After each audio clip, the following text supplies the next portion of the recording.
Hey everybody, hope you're doing well. Welcome back to a very special episode of CS News that I've been waiting to share with you guys for the past 24 hours. I've also been waiting for some special announcements. Hope you guys all enjoy this special episode. As always, time markers are down below for the stories you really want to hear about. I'm going to try and be a little quiet for this first story for all of you, but probably not going to happen as it's very heated and gets me very upset at alternate Attax. So first off, guys, last night in the PGL Minor Championships, to give you guys a little context here, these PGL Minor Championships are just like the Asia Minor Championships that I talked about in last episode with teams like Tyloo and Renegades and MVP Project. The top two teams in this PGL will make the offline qualifier and then have a chance to also make it to the next major. So a very important tournament, but does not give any excuse to be a pretty douchebag team right here. And pardon my language there, guys, but a very scummy thing here by alternate Attax as they were playing off against Danish team Singularity, a rising star Danish team. I promise you guys, Singularity is a very promised team here, and they were facing off against alternate Attax and ended up beating alternate Attax 16-12 on that one map pool play. And I believe alternate Attax should have been eliminated. Although, as many of you guys know, the rule in place if a team requests a POV demo from the other team and they can't suffice and actually put those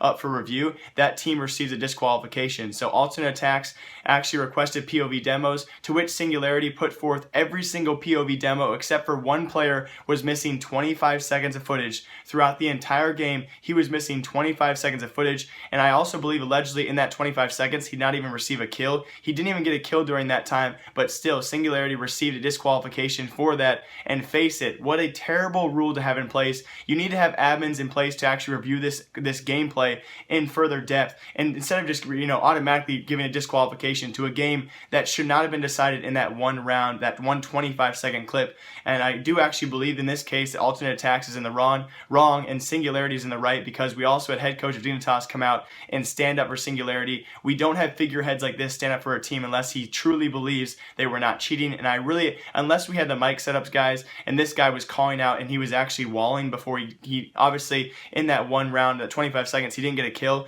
unless we actually saw him calling out every known position saying, hey teammate, he's here, there's really no way this team was cheating. Now again, that it could be taken out of context, maybe they were, I highly doubt it though. But congrats to having the guts. We had Team Dignitas head coach here, Casper, actually come out and stand up for these teams. Obviously him being a fellow Danish team head coach there, he stood up for these guys, had the guts to speak out against alternate Attax as well as face it for their terrible rules. And what a scummy way to move on in this tournament, guys. We also had Zelos, an ex-Epsilon player, come out and say, hey, by the way, this team has done this before. When I was on Epsilon and our minor qualifier as well, also alternate Attax, a team now is known and really looked down upon. This looks terrible for alternate Attax. So apparently they've done this in the past, where if they lose a match and they just think, you know what, let's throw a chance of luck out there, let's throw a fishing pole out there and let's see if they didn't record their demos. So they've done this in the past, and now that from now on, guys, this team is gonna be looked forward, and hopefully it was worth it for them. Hopefully they do qualify for the offline qualifier, because otherwise this whole community, I hope bringing light to this, we all look down and frown upon these kind of teams who should not be professional teams. They're going to actually try and bend the rules like this. Now, all in all, if Singularity comes out in the future and they were cheating, that's on us. But still, what a scummy way to advance, guys. And yes, they are now relying on players out of game mistakes, them not recording POV demos. And this was all as of 3 or 4 hours ago. I just actually saw an article now, guys, in a Twitlonger posted by Team Singularity. This whole situation just got increasingly more complicated. I'm probably going to touch on this more in the future because I came off pretty strong in these last few stories here, especially against alternate Attax. First off, I do want to say this morning, just a couple of hours ago from you guys watching this video, Team Singularity posted a Twitlonger on their Twitter page calling out alternate Attax for actually going through the disqualification process for Team Singularity. And then further off, we had one of Team Singularity's individual players known as Insta, who then went on to state that alternate Attax did not want to disqualify them, and it was FaZe's overall decision. So now, guys, it does seem Team Singularity, for the point being, it might be back into the PGL regional qualifier here, and that might mean that alternate Attax is out. Now, I'm not really sure as of right now the final outcome of this.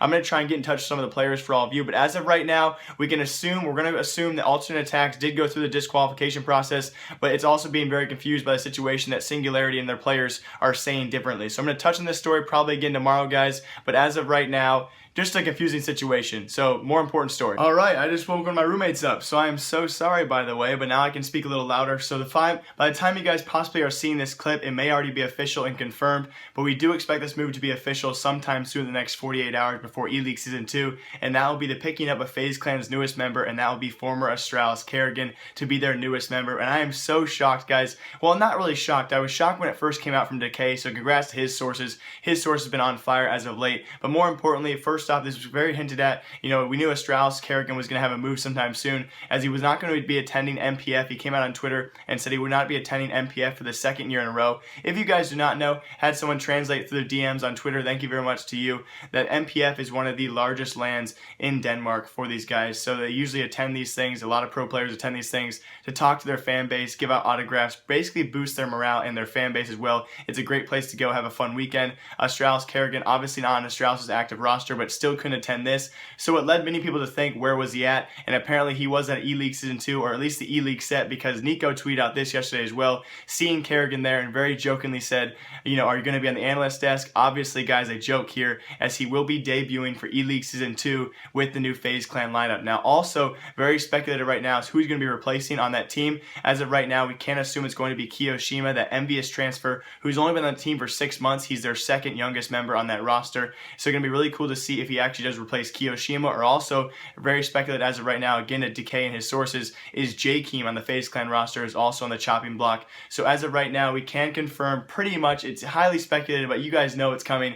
Karrigan will be a part of the FaZe Clan roster. It's going to be very cool to see in these coming days who Astralis announces as their 5th member. Will they pick up Glaive from Heroic? Will they keep in Zonic for the next major? I highly doubt that. It's going to be very, very cool to see who these teams are announcing on that's going to be cut in their rosters and who they're going to pick up. It's a very good time for CSGO, guys. And now into some other stories that I made yesterday. I waited to make this video today just for this story for Karrigan, but they have yet to make it official, so I delayed all these other stories, but they're still really cool stories. Hope you guys all enjoy the rest of this episode. What makes this episode so special is our first story today having to do with Valve and their response to the Washington State Gambling Commission, who sent out a cease and desist order on September 27th. Yes, nearly 3 weeks ago. This is a story on CSGO News where Washington State and their Gambling Commission warned Valve to stop using Steam to transfer skins, pretty much giving them a cease and desist letter, and also ordered them to respond from that cease and desist by October 14th. Now, to go and show you Valve's confidence in this case and the lack of evidence against them as of right now, throughout this entire article, you're actually going to see the confidence and just sheer,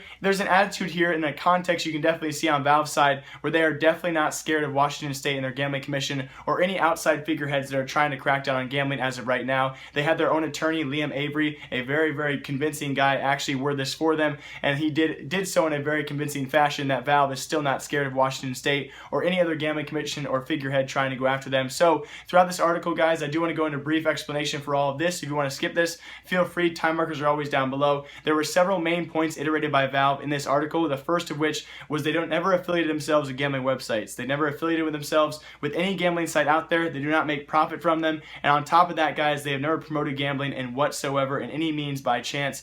And also, on top of all of this, they mentioned as well, in many games today, there are always virtual items or in-game items that you can purchase. And on top of all this, a main point they reiterated a lot throughout this entire article was the fact that everything they're doing right now is perfectly legal within Washington's jurisdiction. And that is a point they told, I believe, at least 2 or 3 times. And it goes to show you how confident Valve is. And they truly are not worried about Washington Gambling Commission and what they have to offer and evidence against Valve. So several points made there. Also, a point was made up during this article about the OpenID system. So obviously they have the Steam system they use to transfer skins, but also OpenID, otherwise known as Steam ID, is the main reason why many gambling websites are still used today. Now, Valve did a great job shuttering off this pretty big argument. I think OpenID is one of the main reasons why many gambling websites are still around, because they can use that to still transfer semi with Steam, but not be affiliated with Steam. It's a controversial system there, and Valve shrugged this off very well by saying, hey, people like Facebook, Google+, they use OpenID as well. It's perfectly legal, and you really cannot take us down just for using that. And to sum this all up in a very short conclusion, guys, I'm going to link down the article down below for all of you to read yourself and kind of take your own opinion on this, but I really do believe Valve has won here. Again, I'm very,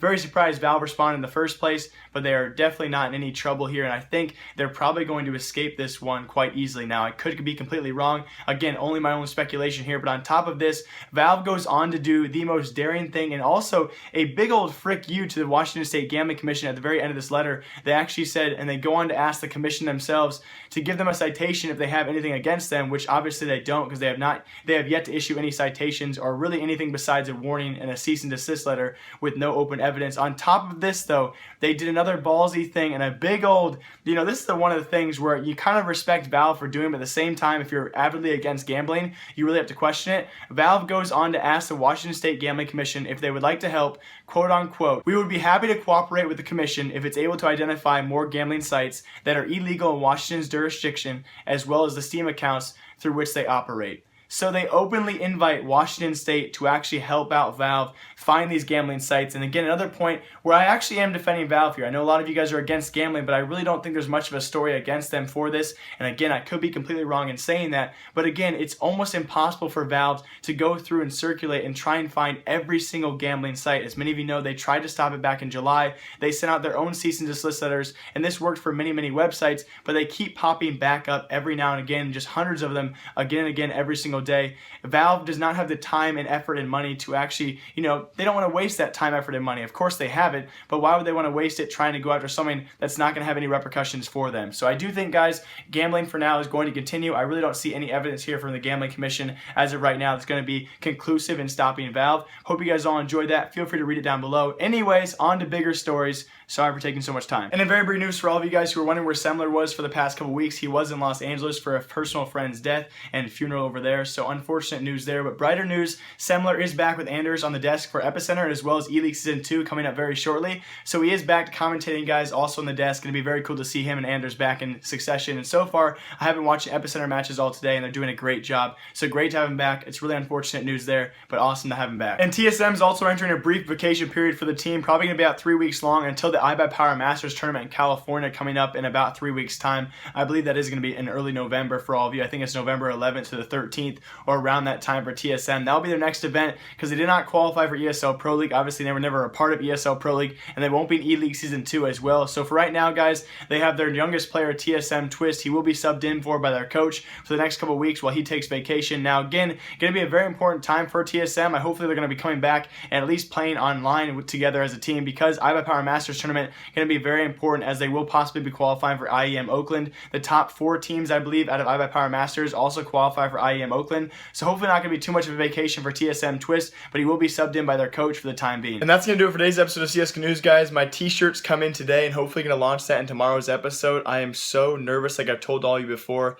There's a lot of stuff invested into this right now, and just really hoping that all of you guys love the products. I'm finalizing pricing right now, and the website should be launching tomorrow as well. I'll give you guys the URL to that, not in today's video, but tomorrow. And I think if you guys want ahead of time, if you want the possibility of getting a t-shirt before they sell out, at least that's what we're hoping to do, because there's only 50 t-shirts available, and a lot of you guys obviously watching. So if you guys want to follow me on Twitter, I'm going to give all my Twitter followers a whole hour ahead of time to purchase a shirt before the YouTube video goes up. So if you guys want a heads up on that, follow me down below on Twitter. I am so excited yet so nervous. So that package comes today. Then I have to go to the store and figure out how much shipping is going to cost, and then finalize my pricing for the website tonight. So a lot going on over here. Hope you all enjoyed. Today's episode was so fun to make. Probably one of my better episodes of all time.